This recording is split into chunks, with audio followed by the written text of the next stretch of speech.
Please, somebody. I can't get up. Sir! I'm coming! Give me your hand! I can't, my chest, I can't breathe. Look at me, look at me. I got you, hold on. Owen Harris pulled the old man off the pavement with both arms, ripped his only jacket off and wrapped it around the stranger's body. Son, you'll freeze without that. Which way's home, sir? 21 years old, $4 in his pocket, a night shift starting in 11 minutes that he'd just thrown away. The old man looked at Owen, looked at his torn shirt, his cracked hands, stared like he was memorizing every detail of his face. Owen didn't think anything of it. He should have, because what showed up at his mother's front door the next morning changed the Harris family forever. But to understand what that morning meant, you need to understand what Owen Harris woke up to every other morning of his life. Shelby Avenue sat on the south side of Memphis, Tennessee, the kind of street where every house leaned a little, where porch lights flickered because the wiring was older than the people living inside, where the sidewalk cracked so deep that weeds grew through like they owned the place. Owen lived in a duplex at the end of the block.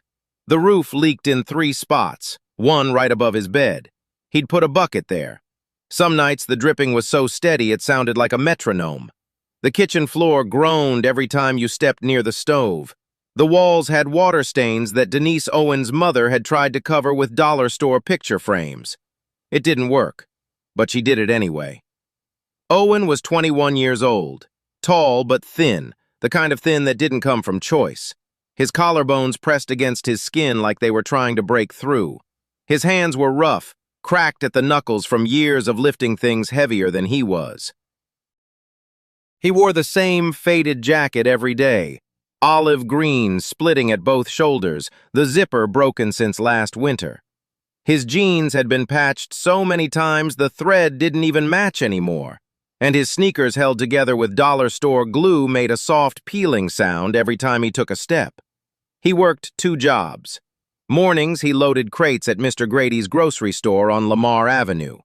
40-pound boxes of canned goods, sacks of rice, pallets of bottled water. 6 hours, $8.25 an hour. His back ached by noon, his shoulders burned by 2, but he never clocked out early. Nights he washed dishes at Rosie's Diner on 3rd Street. Hot water up to his elbows for 5 hours straight. $7.75 an hour. No breaks longer than 10 minutes. The steam made his skin peel around his fingernails. He wrapped them in tape and kept scrubbing. Between the two, he pulled in just under $1,400 a month. Rent alone was $950. The math never worked. Owen knew that. He kept a small notebook in his back pocket, every page filled with numbers. What was owed, what was due, what was late. He'd sit at the kitchen table after midnight, pencil in hand, trying to make columns add up to something that looked like enough. They never did. But Owen didn't complain. Not once. Not to his mother, not to his co-workers, not to anyone. Denise Harris was 53. She worked 2 shifts at a laundromat on Poplar Avenue, folding, pressing, sorting, hauling bags that weighed almost as much as she did. She had chronic back pain, the kind that started sharp in the morning and settled into a deep, constant ache by noon. She never saw a doctor. No insurance, no savings. She just took ibuprofen and kept moving. Owen watched her every morning, watched her grip the edge of the counter as she straightened up. Watched her close her eyes for 2 seconds, breathe through it, and then smile like nothing was wrong. He never said anything, but he noticed everything.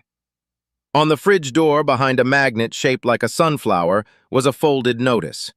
3rd one this year. Final warning, pay the back rent or vacate by the 30th. Owen had hidden it there so his mother wouldn't see it. He'd already called the landlord twice, begged for an extension. Got 1 more week. 1 week. The electricity bill was 2 months behind. Owen had started unplugging everything before bed. The toaster, the microwave, the lamp in the hallway. Anything to keep the meter from ticking. He ate less so Denise could eat more.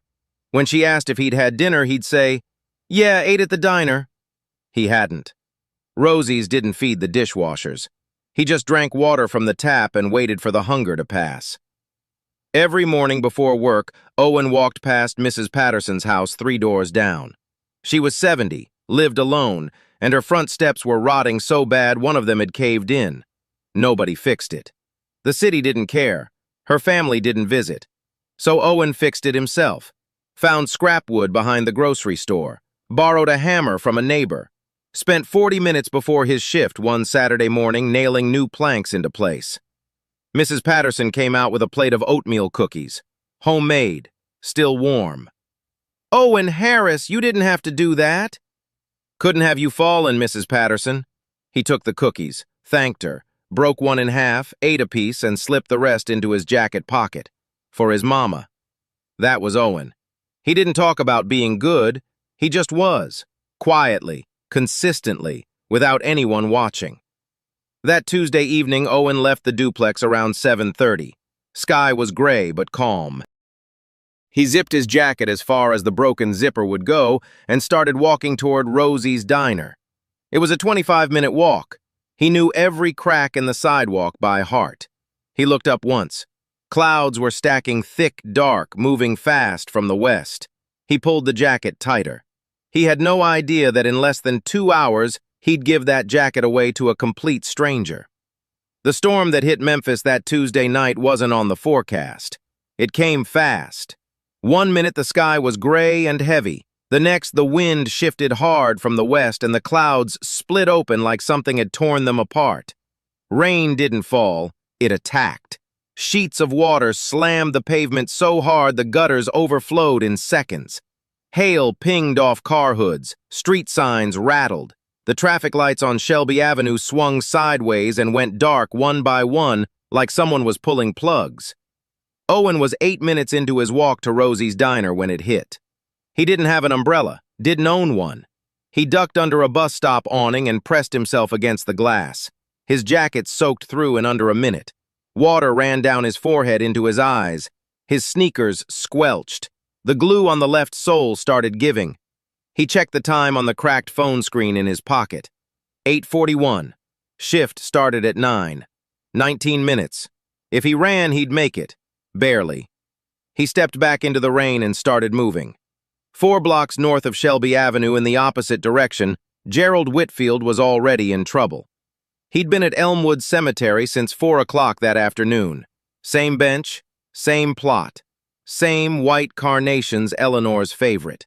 He sat there every Tuesday, rain or shine, and talked to his wife like she could still hear him. Today he'd stayed longer than usual. Told her about the house, how quiet it was. How the hallway still smelled like her perfume some mornings, even though he knew that was impossible. How he'd been eating dinner alone at the same table for 3 years and still set 2 places out of habit. He lost track of time. When the first crack of thunder hit, Gerald looked up and realized the sky had turned black. He reached for his phone and called Raymond, his driver. "Mr. Whitfield, I'm stuck on Union. Whole road's flooded. Fire department's blocking it off. I can't get through." "How long?" "Could be an hour, maybe more." Gerald hung up.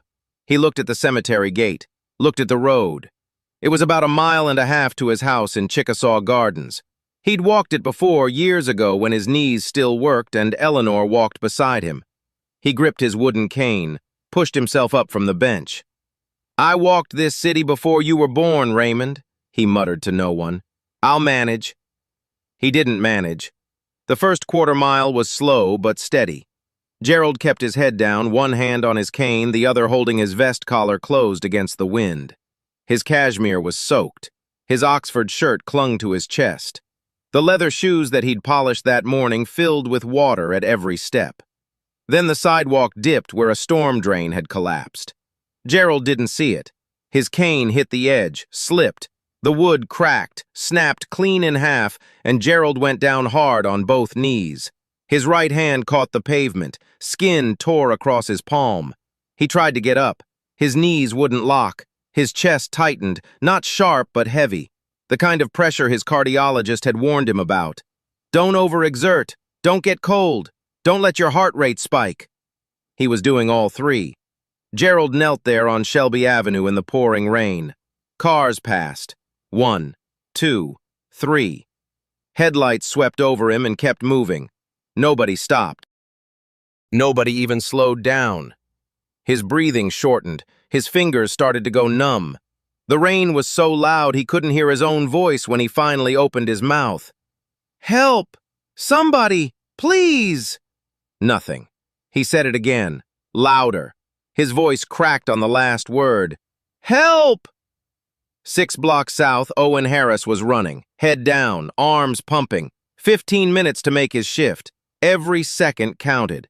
Every dollar from tonight meant the lights stayed on one more day. Then he heard it. Faint, almost swallowed by the wind. A voice, thin, broken, coming from somewhere ahead.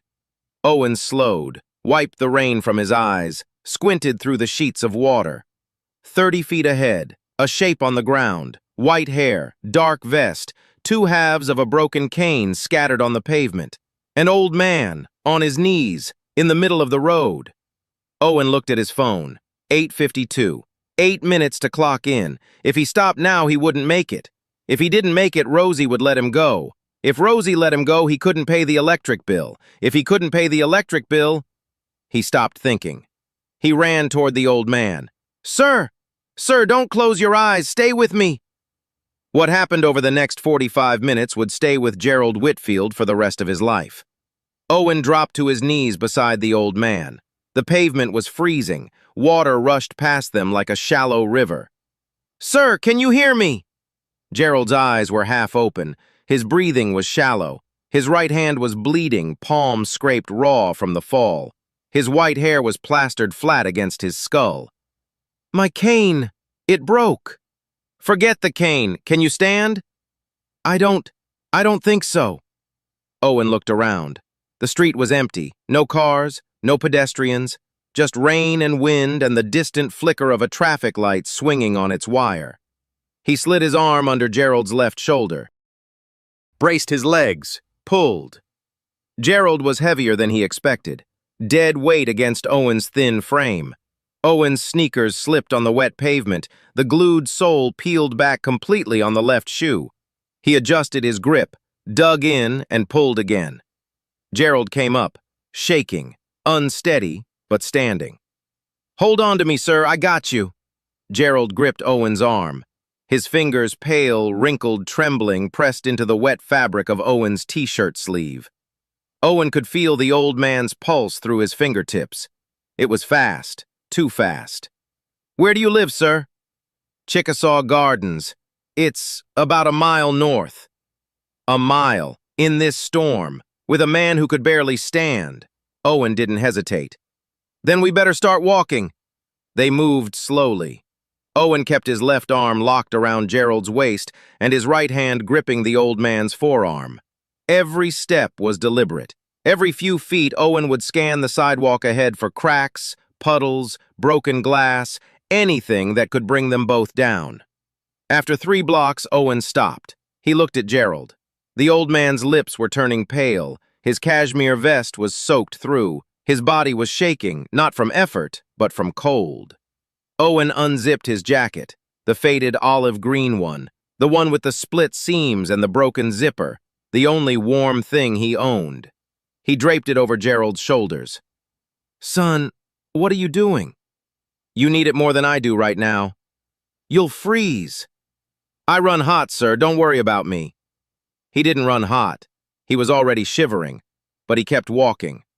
The rain didn't let up. If anything, it got worse.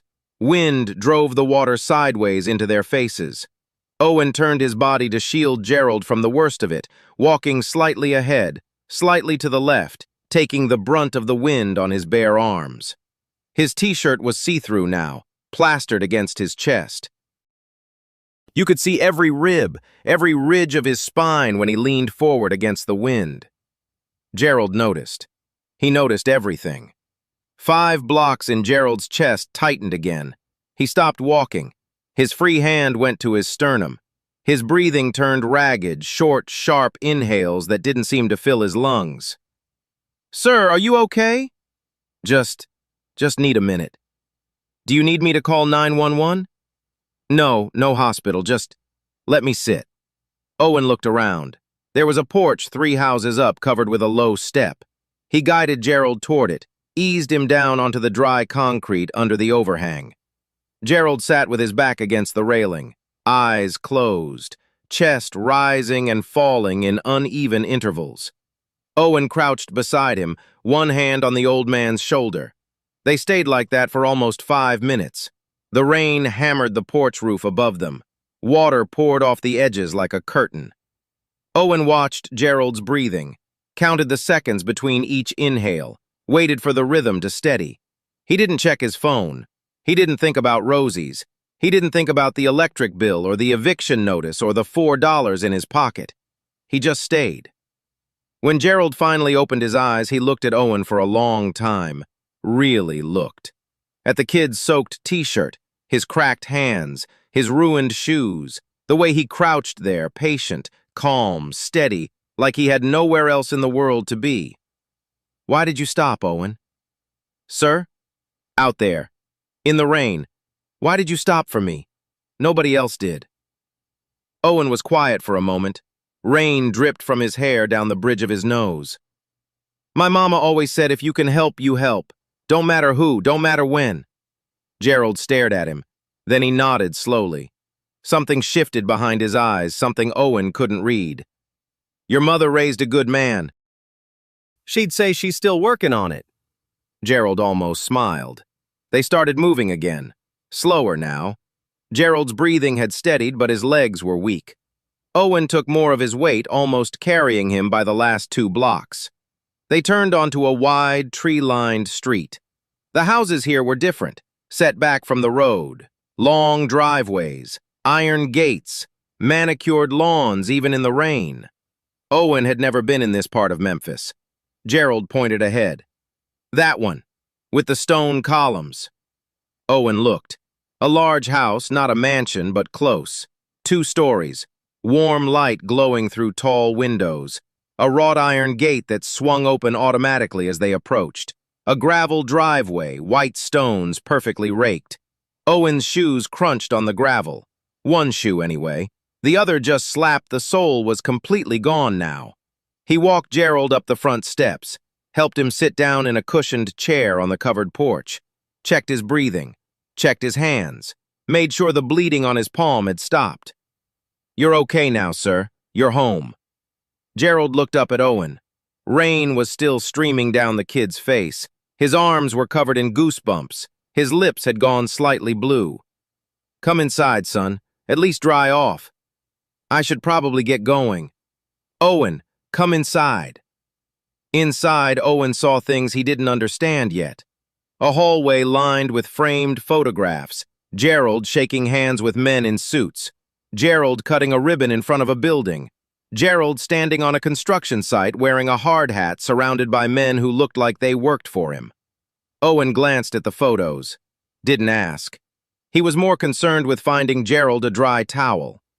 Gerald Whitfield had met a lot of people in 78 years.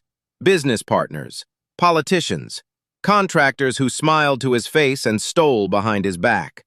People who wanted something. People who always wanted something. He had never met anyone like Owen Harris.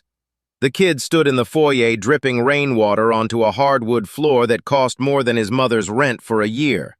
He didn't notice. He was too busy wringing out a towel and handing it to Gerald.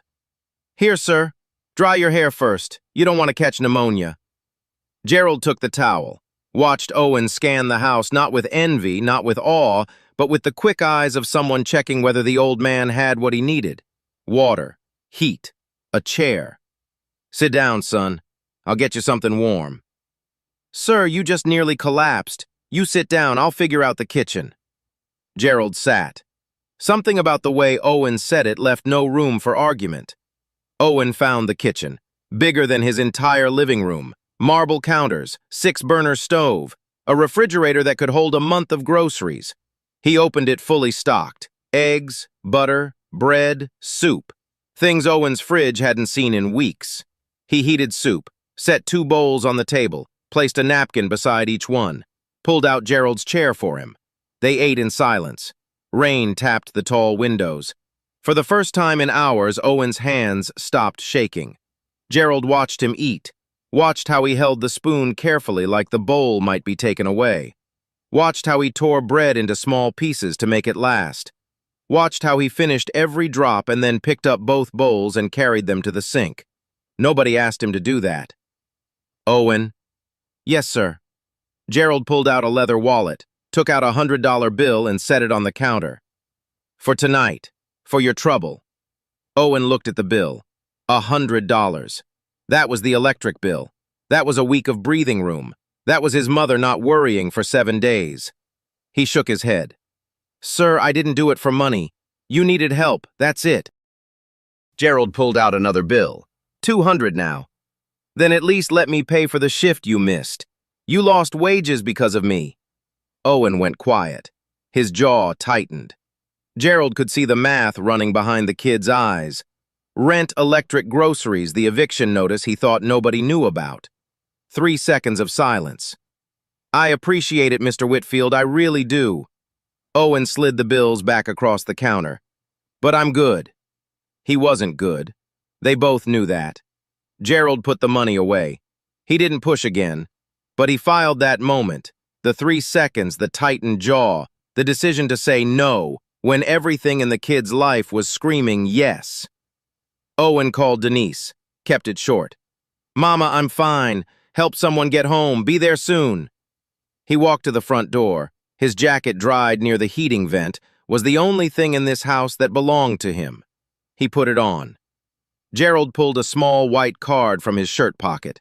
Plain, simple, just a name, Gerald Whitfield, and a phone number.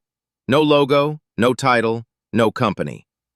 Take this, Owen, in case you ever need anything. Owen slipped it into his jeans pocket without looking at it. Thank you for the soup, Mr. Whitfield. Thank you for a great deal more than that, son. Owen stepped into the light rain, turned back once. Mr. Whitfield, get some rest, and maybe don't walk in any more storms. Gerald almost laughed. Owen walked home, 45 minutes in the drizzle.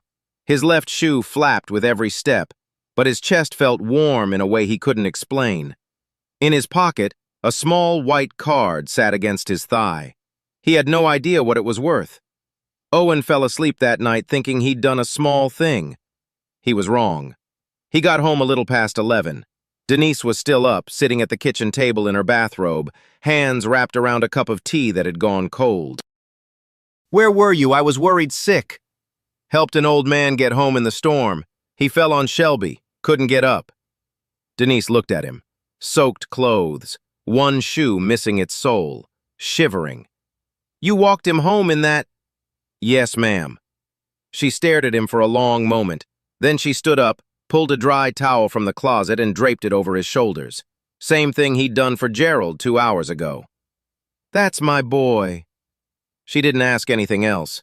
Owen didn't offer anything else. That was how they worked. He emptied his pockets onto the kitchen table. 4 crumpled dollar bills, a receipt from the grocery store, and a small white card. Denise picked it up, turned it over. Gerald Whitfield, who's that?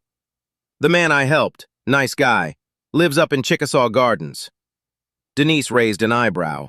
Chickasaw Gardens was old money, doctors, lawyers, the kind of people who didn't end up on their knees on Shelby Avenue. She set the card down. Get some sleep, baby. Owen showered, changed into dry clothes, fell asleep in under 3 minutes. The card sat on the kitchen table under the sunflower magnet right next to the eviction notice. He didn't think about it again. 14 miles north, Gerald Whitfield was wide awake. He sat in his study. The room was dark except for a brass desk lamp that cast a warm circle across a mahogany desk. Behind him, floor-to-ceiling bookshelves. In front of him, a phone. He dialed a number. Thomas, I need you at my house tomorrow morning, 7 sharp. Bring the foundation paperwork, all of it. Thomas Caldwell, Gerald's attorney for 31 years, paused on the other end. Gerald, it's 11 at night. Which foundation? Eleanor's, the community initiative, the one she asked me to start before she died. Another pause, longer this time. Gerald, that file has been sitting in your drawer for 2 years. I know, bring it. He hung up. opened the bottom drawer of his desk, pulled out a thick folder, cream-colored, slightly dusty. The tab read, Whitfield and Sons Community Initiative. Eleanor's handwriting. He ran his thumb across the ink, looked at the framed photograph on his desk. Eleanor smiling, summer dress, the garden behind their house. I found him, Ellie. I think I finally found a reason. Outside, the rain had stopped. The sky was beginning to clear. 3 black SUVs would leave Gerald Whitfield's driveway at 6:45 the next morning. Owen Harris had no idea. Owen opened the door, and for the first time in his life, he had absolutely no words. It was 6:52 in the morning. He was already dressed, same jeans, same patched jacket, same broken sneakers. Cup of instant coffee in one hand, about to head to Mr. Grady's grocery store for the morning shift. Then he heard the engines. Not one engine, multiple. Deep, heavy, idling. The kind of sound that didn't belong on Shelby Avenue. Owen looked through the kitchen window. His coffee hand stopped halfway to his mouth. 3 black SUVs, parked in a row outside the duplex. Tinted windows, clean, not a scratch on them.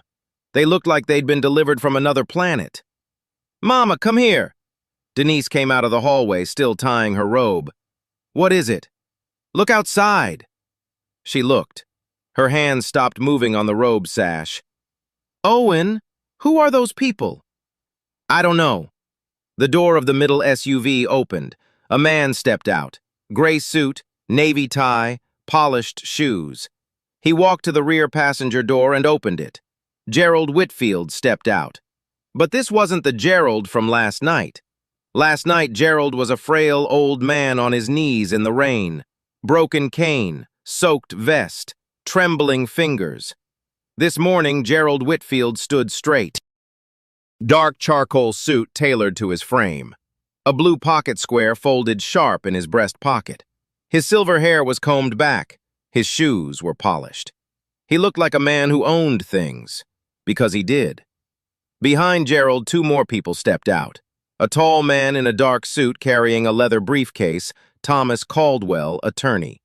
And a woman in a navy blazer with a folder tucked under her arm, Rebecca Moore, something important.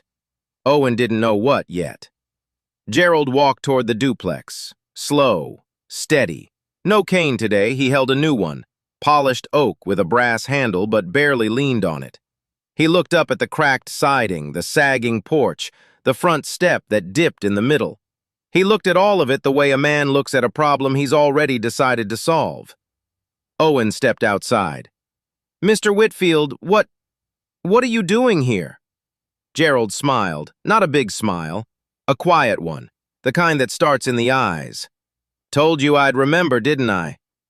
Sir, you didn't have to come all the way. Invite me in, Owen. Owen looked back at Denise. She nodded slowly, already smoothing down her hair with her hands, already embarrassed about the bathrobe, the cluttered kitchen, the cracked linoleum floor. They went inside. Gerald didn't look at the peeling wallpaper, didn't look at the water stains on the ceiling. He looked at the sunflower magnet on the fridge and the 2 pieces of paper tucked behind it. The white card he'd given Owen last night, and right next to it a folded notice. He didn't need to read it. He knew what a final warning looked like. He sat at the kitchen table. Thomas Caldwell opened his briefcase and placed a stack of documents on the surface. Rebecca Moore stood to the side, folder in hand, waiting. Mrs. Harris, my name is Gerald Whitfield. Your son saved my life last night. Denise looked at Owen. Owen looked at the floor. He didn't tell you that part, did he? He said he helped someone get home. He carried me a mile through the worst storm this city's seen in 5 years, gave me his jacket, missed his shift, refused every dollar I offered him. Gerald paused. Ma'am, I've built things my entire life. Buildings, bridges, roads. But I have never built anything as solid as what you built in that boy. Denise pressed her lips together. Her eyes were already wet. Thomas Caldwell cleared his throat.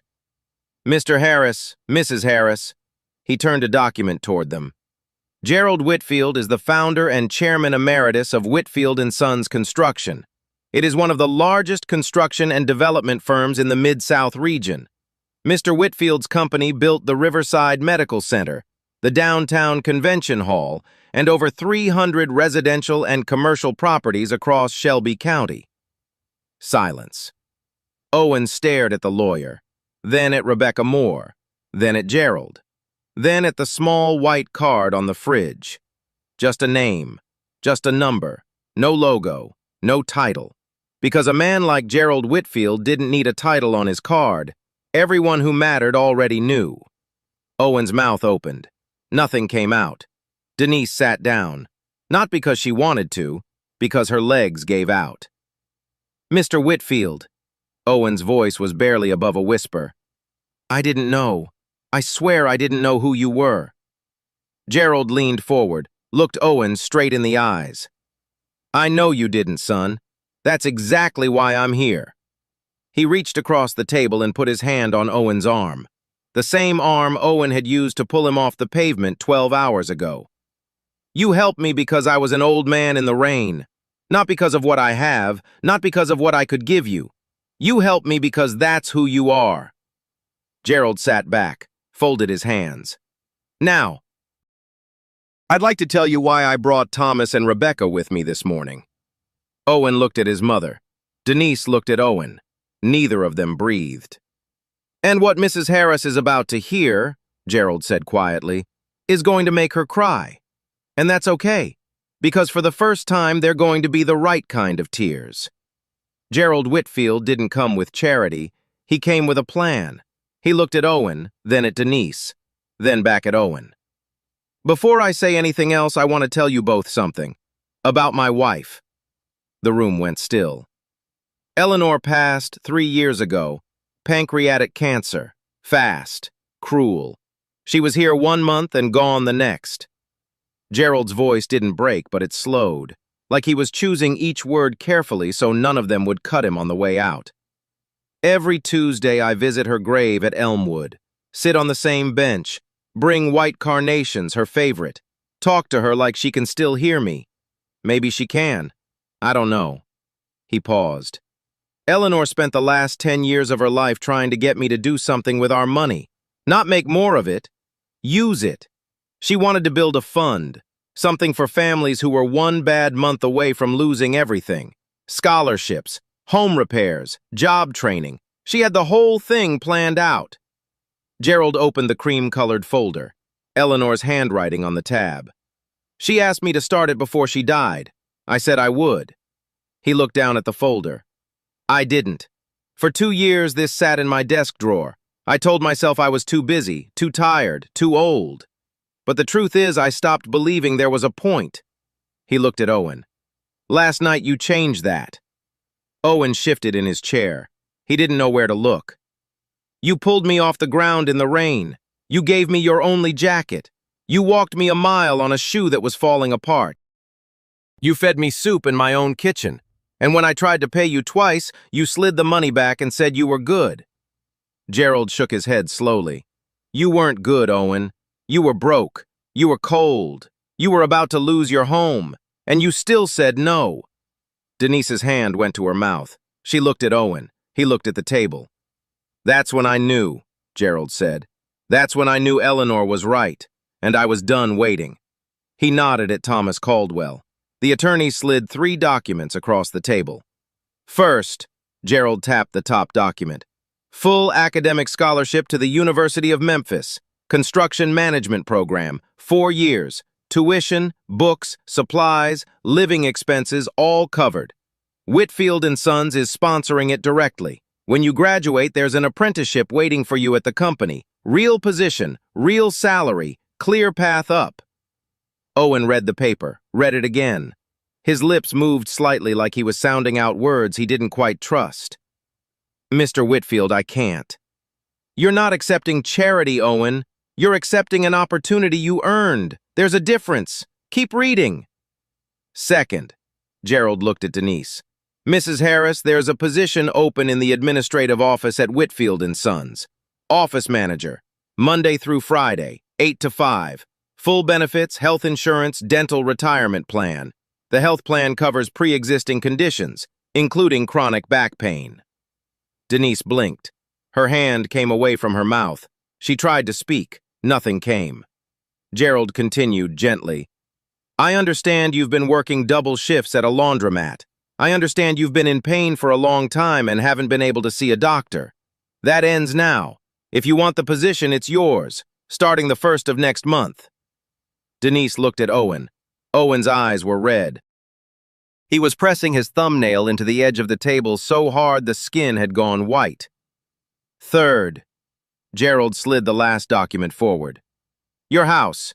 I'm sending a crew from Whitfield & Sons to this address on Saturday. New roof, new floors, electrical, plumbing, fresh paint, everything. Full renovation, no cost. He looked around the kitchen, at the cracked ceiling, the stained walls, the groaning floor. No family should live under a leaking roof, especially not a family like yours. Owen stood up. His chair scraped the linoleum. He took 2 steps toward the window, stood with his back to the room. His shoulders rose and fell once, twice. He pressed his fist against his mouth. Nobody spoke. Denise broke first. A sound came out of her, not a word, not a cry, something in between. 3 years of hidden pain. 3 eviction notices, $6 dinners, and ibuprofen instead of doctors. It all came out in one breath. She stood up and walked to Gerald. This woman who never hugged strangers, who never showed weakness in front of her son, who held everything together with her bare hands every single day. She put her arms around Gerald Whitfield and held on.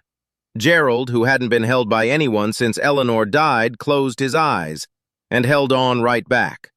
Owen turned around, wiped his face with the back of his hand, walked to Gerald, took the old man's hand in both of his, held it the same way he'd held it in the rain 12 hours ago. Mr. Whitfield, I don't know what to say. You don't have to say anything, son. My mama. Owen's voice cracked. He stopped, tried again. My mama has never had health insurance, not once in her life. Gerald squeezed his hand. She does now.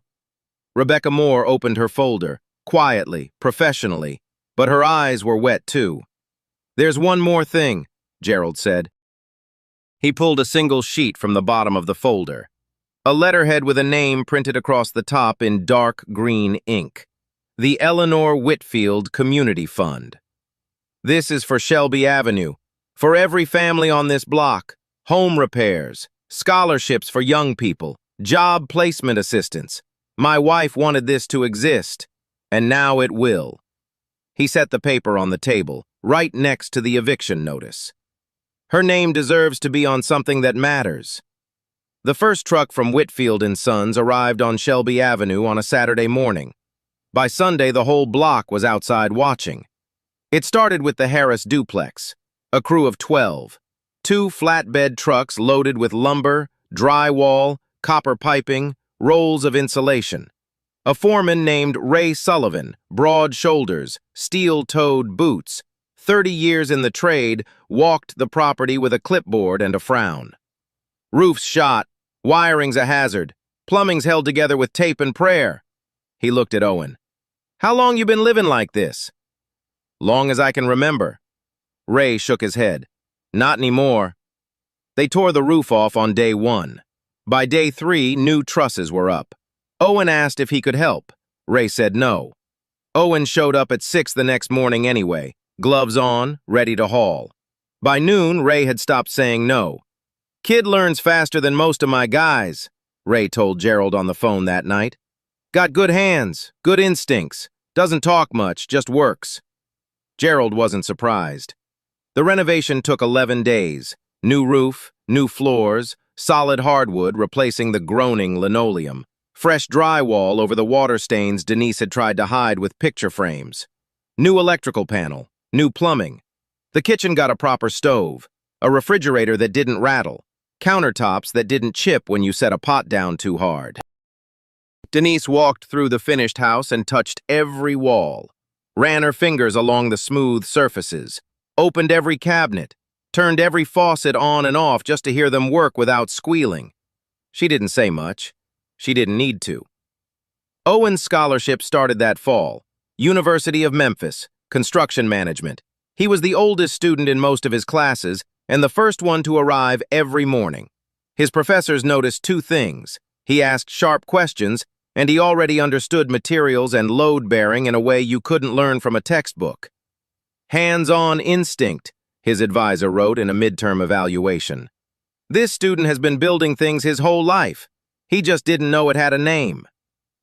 3 weeks into the semester, Ray Sullivan called Owen with a proposal. Part-time apprenticeship at Whitfield & Sons. 20 hours a week around his class schedule. Real sites, real projects, real pay. Owen said yes before Ray finished the sentence. Denise started at Whitfield & Sons on the first Monday of October. Office manager, 8 to 5. Her own desk, her own computer, a nameplate that read, Denise Harris, in small brass letters. She stared at it for 10 minutes the first morning. Her first doctor's appointment was on a Thursday. Full exam, X-rays on her lower back. The doctor said the damage was real degenerative disc compression from years of heavy lifting without support, but treatable. Physical therapy twice a week. Medication that actually worked. A plan. For the first time in 15 years, Denise stood up straight without gripping the counter. The Eleanor Whitfield Community Fund launched quietly. No press conference, no ribbon cutting. Gerald didn't want spectacle. He wanted results. The first house they repaired after the Harris duplex was Mrs. Patterson's 3 doors down. New steps, new porch railing, new windows that actually sealed. When the crew finished, Mrs. Patterson stood on her front porch and cried. Owen was there. He handed her a tissue and carried her groceries inside. By month 3, 5 houses on Shelby Avenue had been renovated. By month 6, 9. Families who had been living with mold, leaking pipes, and faulty wiring for years woke up to homes that felt like homes. The fund also awarded its first 3 scholarships, young people from the neighborhood ages 19 to 24. 2 enrolled in trade programs. 1 went to nursing school. WREG Channel 3 ran a story in November. The reporter stood on Shelby Avenue, freshly paved, new streetlights installed through a city partnership Gerald had quietly brokered. Local man's act of kindness catches attention of construction mogul. Owen didn't want to do the interview. Gerald talked him into it. Your story might inspire someone else to stop for a stranger, Owen. Owen sat in front of the camera in a new jacket, a real one, no split seams, no broken zipper, and said 5 words that the station used as the headline. I just did what was right. The segment aired on a Tuesday night. By Wednesday morning, the Eleanor Whitfield Community Fund had received $214,000 in donations from across the state. Gerald called Owen that evening. Eleanor would have loved this. Owen smiled. I think she already knows, sir. 2 years later, a storm rolled into Memphis on a Tuesday evening. Owen was 23 now, driving home from campus in a used Honda Civic that Gerald had helped him find, not bought for him, helped him find. Owen made the payments himself. That mattered to him. He looked different, not bigger, not flashier, just steadier. New jacket, clean boots. A watch Denise had given him for his birthday. Nothing expensive, but the first gift she'd ever bought with money she didn't have to choose between rent and groceries to spend. The rain came fast, same way it had 2 years ago. Sky splitting open, gutters flooding, wind bending the streetlights sideways. Owen was 4 blocks from home when he saw it. A figure on the sidewalk, older man, hunched against the rain, one hand on a mailbox trying to keep himself upright. Owen pulled over before his brain finished the thought. Engine off, door open, feet on the wet pavement. Sir, you all right? Can I help you? The man looked up. 80, maybe older. Confused, soaked through. I live on the next street. I can't see the curb in this rain. I got you. Hold my arm. Owen walked him home. 3 blocks. No umbrella, no hesitation. The old man thanked him 4 times. Owen said the same thing each time. Don't worry about it, sir. But here's the part that matters. When Owen got back to his car, 2 other vehicles had pulled over behind his. Doors open. Two young men, early 20s, already out in the rain, checking on a woman sitting at a bus stop with a toddler on her lap. Owen recognized them. Both from Shelby Avenue, both Eleanor Fund scholarship recipients. One was in a welding program. The other was 6 months into an electrical apprenticeship at a firm downtown. They saw Owen, nodded. Didn't need to explain. They already knew what you do when it storms. Owen called Gerald that night. "Mr. Whitfield, you won't believe what happened today." "Try me," Owen told him. The old man on the sidewalk, the two cars that pulled over, the woman and the toddler. Gerald was quiet for a long time. "Eleanor would have loved that, Owen." "I think she already knows, sir." It became a tradition. Every time a storm hit Memphis, Owen and the Eleanor Fund volunteers drove the neighborhood, checking on elderly residents, helping people get home, making sure nobody was left on their knees in the rain. They called it the Storm Walk. Last Tuesday, Owen sent Gerald a text message. Short, simple. "Storm tonight. We're heading out. 6 cars this time." Gerald, 80 years old now, slower but still stubborn, typed back one line. "Make it 7. I'm coming too." Owen Harris didn't save Gerald Whitfield because he knew what would happen next. He saved him because no one else stopped. 1 jacket, 1 mile, 1 storm. That's all it took. When was the last time you stopped for someone when you didn't have to? Tell me in the comments. If this moved you, hit like, share it with someone who needs it, and subscribe. You know what to do. Owen Harris had every reason to keep running that night. He stopped anyway, not because he knew who Gerard Whitfield was. He stopped because no one else did. Gerard Whitfield had the money, the lawyers, the power to change an entire neighborhood. But for 2 years, his wife's dream sat in a drawer collecting dust because he'd lost faith that goodness still existed. Then a kid with $4 in his pocket and one shoe falling apart pulled him off the pavement, gave away his only jacket, and refused every dollar offered to him. That night, Gerard didn't just get rescued from a storm, he got rescued from giving up.